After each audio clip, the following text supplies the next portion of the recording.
हिमाचल प्रदेश के chief secretary Prabodh Saxena ने श्री नैना देवी मंदिर में परिवार सहित पूजा अर्चना की।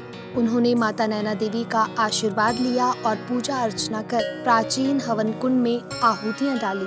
दर्शन करने के बाद उन्होंने कहा कि हिमाचल प्रदेश के विश्वविख्यात धार्मिक स्थलों को लेकर प्रदेश सरकार पूरी तरह से सजग है। प्रदेश के उप मुख्यमंत्री मंदिरों को लेकर एक प्लान तैयार कर रहे हैं। वित्त विभाग और पर्यटन विभाग में भी इसको लेकर विचार विमर्श चला हुआ है। धार्मिक स्थलों में लोगों को हर सुविधा मिले, इसके लिए प्रदेश सरकार काम कर रही है। उन्होंने कहा कि श्री नैना देवी की पहाड़ी पर अक्सर भूस्खलन होता है। ऐसे में डीसी बिलासपुर ने जियोलॉजिकल सर्वे ऑफ इंडिया को इस बारे में बताया है।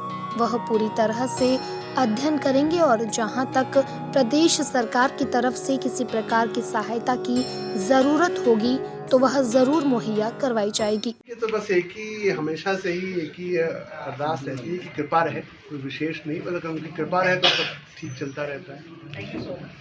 नहीं, अब नई सरकार आने के बाद इस पे, क्योंकि हमारे पास आपको मालूम है उप मुख्यमंत्री महोदय के पास भी चार्ज यही है, तो अभी इस पे कई चीज़ों पे विचार हो रहा है। कुछ वित्त विभाग में भी हो रहा है, कुछ पर्यटन विभाग में भी हो रहा है।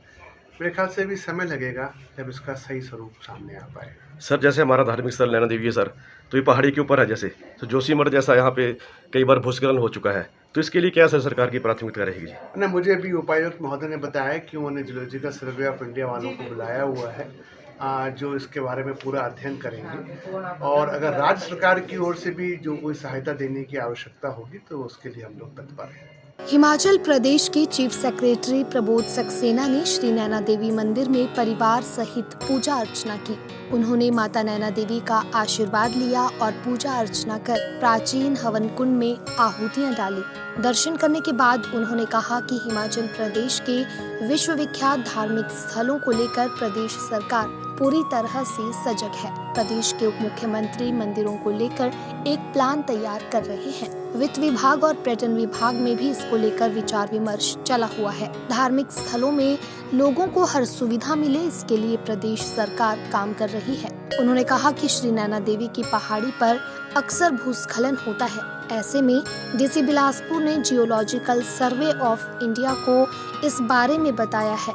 वह पूरी तरह से अध्ययन करेंगे और जहां तक प्रदेश सरकार की तरफ से किसी प्रकार की सहायता की जरूरत होगी तो वह जरूर मुहैया करवाई जाएगी। ये तो बस एक ही हमेशा से ही एक ही अरदास रहती है कि कृपा रहे, कोई विशेष नहीं, मतलब उनकी कृपा रहे तो सब ठीक चलता रहता है।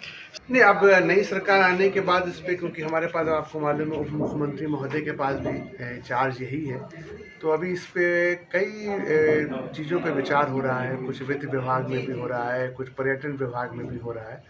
मेरे ख्याल से भी समय लगेगा जब इसका सही स्वरूप सामने आ पाए। सर, जैसे हमारा धार्मिक स्थल नैना देवी है सर, तो ये पहाड़ी के ऊपर है, जैसे तो जोशीमठ जैसा यहाँ पे कई बार भूस्खलन हो चुका है, तो इसके लिए क्या सर सरकार की प्राथमिकता रहेगी? ना, मुझे भी उपायुक्त महोदय ने बताया कि उन्होंने जियोलॉजिकल सर्वे ऑफ इंडिया वालों को बुलाया हुआ है, जो इसके बारे में पूरा अध्ययन करेंगे, और अगर राज्य सरकार की ओर से भी जो कोई सहायता देने की आवश्यकता होगी तो उसके लिए हम लोग तत्पर हैं।